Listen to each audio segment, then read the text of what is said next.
जय हिंद साथियों, इस लॉकडाउन के दौरान हमने देखा कि सबसे ज़्यादा पीड़ित तबका अगर कोई रहा लॉकडाउन के दौरान तो वो था मजदूर तबका, वो था रोज कमाने रोज खाने वाले तबका, वो था प्रवासी मजदूरों का एक बड़ा वर्ग जिनकी संख्या करोड़ों में है पूरे देश में। हमने देखा कि वो सड़क पर हजारों किलोमीटर पैदल चले जा रहे हैं, उनके पांव में छाले पड़े हुए हैं, उनके मासूम बच्चे इस चिलचिलाती हुई धूप में परेशान हैं, तकलीफ में हैं। माया उनको अपने गोद पर बिठा के अटैची पर लिटाकर उसकी चेन खींचते हुए लेके जा रहे हैं। हमने देखा रेल की पटरियों पे 16 लोग कटकर मर गए। हमने देखा सागर के अंदर रोड एक्सीडेंट का शिकार हो के 6 लोगों की जान चली गई, औरैया में 24 लोगों की जान चली गई, मुजफ्फरनगर में 5 लोगों की जान चली गई। और आए दिन ऐसी घटनाएं अखबारों के माध्यम से, टीवी के माध्यम से सामने आ रही हैं। कहीं चलते चलते मजदूर मर जा रहा है, कहीं महिला की रास्ते में प्रसव हो जा रही, डिलीवरी हो जा रही है। ये तमाम हृदय विदारक दृश्य पूरे देश से, अलग अलग जगहों से हम लोगों को देखने को मिला इस लॉकडाउन के दौरान, और वो सिलसिला अभी तक जारी है। कोई संवेदनशीलता भारतीय जनता पार्टी की सरकार की ओर से नहीं दिखाई गई, कोई संवेदनशीलता रेल मंत्री की ओर से, केंद्र सरकार की ओर से नहीं दिखाई गई। सिर्फ मजदूरों की जिंदगी के साथ खिलवाड़ किया गया। कभी थाली बजवाया गया, कभी दिवाली मनवाई गई, कभी हेलीकॉप्टर से फूल फेंकने की नौटंकी की गई। लेकिन जो गरीब मजदूरों के लिए करने की जरूरत थी, उनको घर पहुंचाने की व्यवस्था जो करनी थी, उसको करने में बार बार आनाकानी और घोर लापरवाही की गई। और मैं ये तो कहूंगा कि हत्या करने की लापरवाही के समान ये लापरवाही थी। ये कोई सामान्य लापरवाही नहीं थी। अगर आप जान रहे हैं कि मजदूर मर रहा है और ट्रेनों का इंतजाम नहीं कर पा रहे हैं, आपके पास 19,000 ट्रेनें हैं, 2 करोड़ 30 लाख यात्रियों को एक छोर से दूसरे छोर प्रतिदिन आप पहुंचा सकते हैं, लेकिन अगर आप वो इंतजाम नहीं कर रहे हैं तो इसका मतलब हत्या के बराबर वो लापरवाही है। मजदूरों को मरने के लिए आपने छोड़ दिया है, आपको उनकी चिंता नहीं है। पहले क्या कहा था रेल मंत्री ने? राज्य हमें अनुमति नहीं दे रहे हैं, राज्य हमें अनुमति नहीं दे रहे हैं, हम कैसे ट्रेन भेज सकते हैं। बंगाल वाले ट्रेन नहीं मांग रहे हैं, झारखंड वाले नहीं मांग रहे हैं, राजस्थान वाले नहीं मांग रहे हैं, छत्तीसगढ़ वाले नहीं मांग रहे हैं। तमाम नौटंकी पीयूष गोयल ने, रेल मंत्री ने की। और उस वक्त भी हमने कहा था कि देश में एनडीएमए एक्ट लागू है, राज्यों की अनुमति के लिए कोई आपको आवश्यकता नहीं, आप सीधे निर्देश जारी कर सकते हैं। शुरू में नहीं किया, राजनीति करते रहे, राजनीति करते रहे। बाद में आदेश जारी किया गृह मंत्रालय ने कि राज्यों से अनुमति की कोई आवश्यकता नहीं है, ट्रेन कहीं भी जा सकती है। यह आदेश आप पहले दिन नहीं कर सकते थे? क्या आप लगातार मजदूरों की पीड़ा को देखकर हर्षोल्लास में डूबे हुए हैं, मौज मस्ती में डूबे हुए हैं? आपको मजा आ रहा है, आप कुंभकर्ण की गहरी नींद सो रहे हैं, आपको चिंता नहीं है मजदूरों की? उन गरीब मजदूरों को आपने मरने के लिए छोड़ दिया है। विदेशों से हवाई जहाज से लोगों को भारत बुलाने की चिंता आपको है। तमाम नौटंकी ड्रामा, हेलीकॉप्टर से फूल वर्षा करने की, नौटंकी करने की आपको चिंता है, लेकिन इन मजदूरों को उनके घर पहुंचाने की चिंता नहीं है।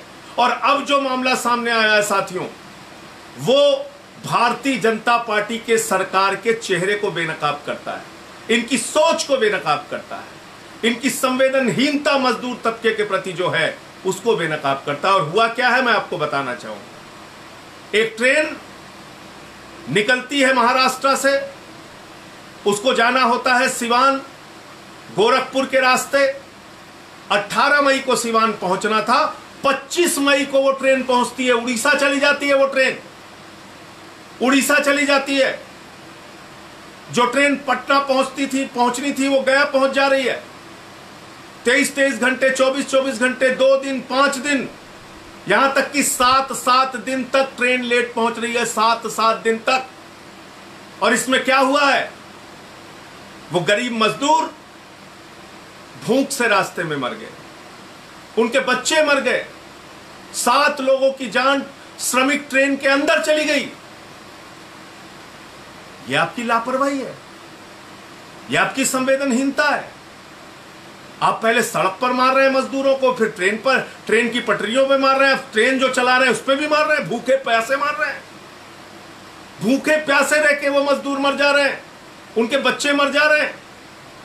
और आज जब से मैं ये खबर पढ़ा हूं मुझे यकीन नहीं हो रहा कि इतनी ज्यादा लापरवाही सरकार के द्वारा हो सकती है, इतनी ज्यादा संवेदनहीनता सरकार के द्वारा हो सकती है। यकीन नहीं हो रहा, लेकिन ये सच है साथियों, ये सच है, ये हुआ है।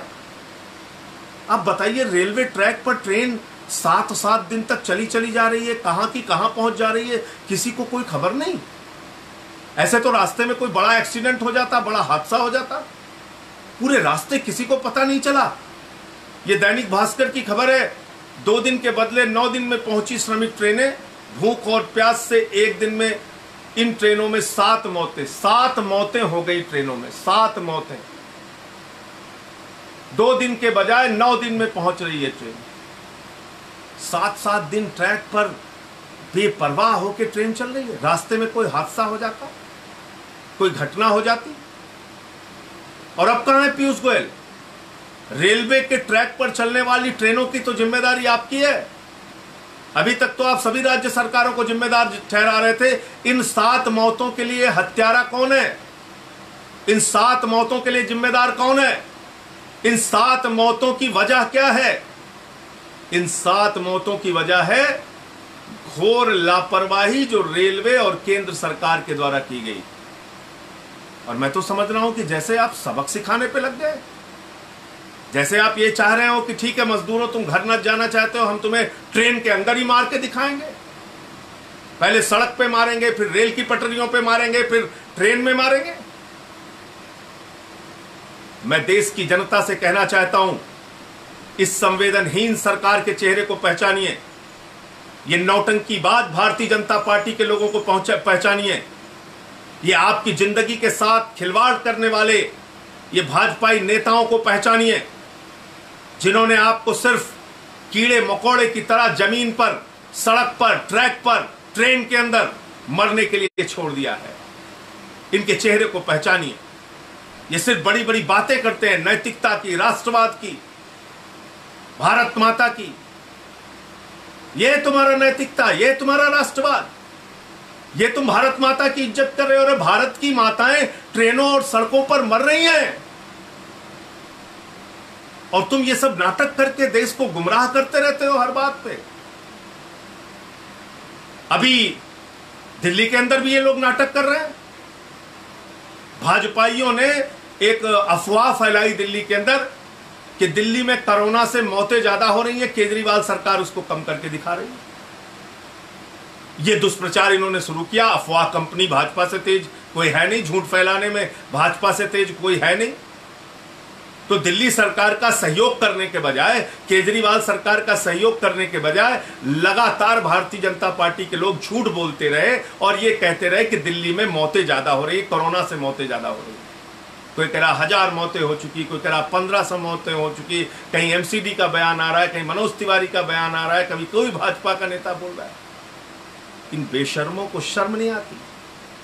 कोरोना के मौत के आंकड़ों पर भी घिनौनी और घटिया राजनीति करते हैं।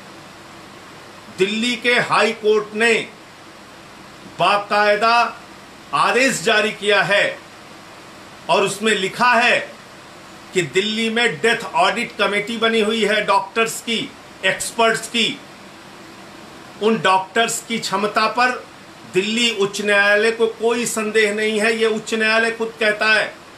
माननीय उच्च न्यायालय ने कहा है डेथ ऑडिट कमेटी की एक्सपर्टीज पर हमको, उनकी क्षमता पर किसी प्रकार का कोई संदेह नहीं है। और जो मौत का आंकड़ा दिल्ली सरकार के द्वारा, अरविंद केजरीवाल सरकार के द्वारा जारी किया गया है, वो पूरी तरह से सच है। और जो हाई कोर्ट में याचिका दायर हुई थी इस संबंध में, उसको दिल्ली हाई कोर्ट ने खारिज कर दिया। यानी भाजपा के झूठ को खारिज कर दिया, भाजपा के चेहरे को बेनकाब कर दिया, भाजपा के अफवाह को बेनकाब कर दिया।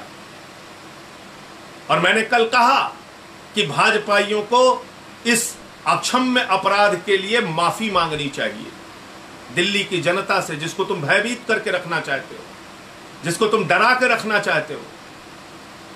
जिसको मौत के आंकड़े बढ़ा बढ़ा के दिखा के तुम डराना चाहते हो। तो ये थी दिल्ली हाई कोर्ट के संबंध में जो फैसला आया था उसकी जानकारी। दूसरा, पिछले 25 साल से लगातार भाजपाई सुबह से लेकर रात तक Gujarat model, Gujarat model, Gujarat model, पूरी दुनिया में डंका पीटते हैं गुजरात मॉडल। और उसी गुजरात से हमारे प्रधानमंत्री आदरणीय नरेंद्र मोदी जी आते हैं और उसी गुजरात से गृह मंत्री अमित शाह जी आते हैं। लेकिन क्या हुआ उस गुजरात मॉडल पे? अभी गुजरात हाई कोर्ट का भी एक फैसला आया है, ध्यान से सुनिएगा।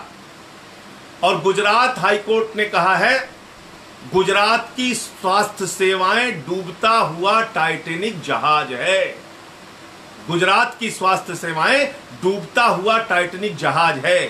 गुजरात के अस्पतालों में पीपीई किट का अभाव है। गुजरात के अस्पतालों में वेंटिलेटर और बेड का अभाव है। गुजरात के अस्पताल काल कोठरी और तहखाने में तब्दील हो गए हैं।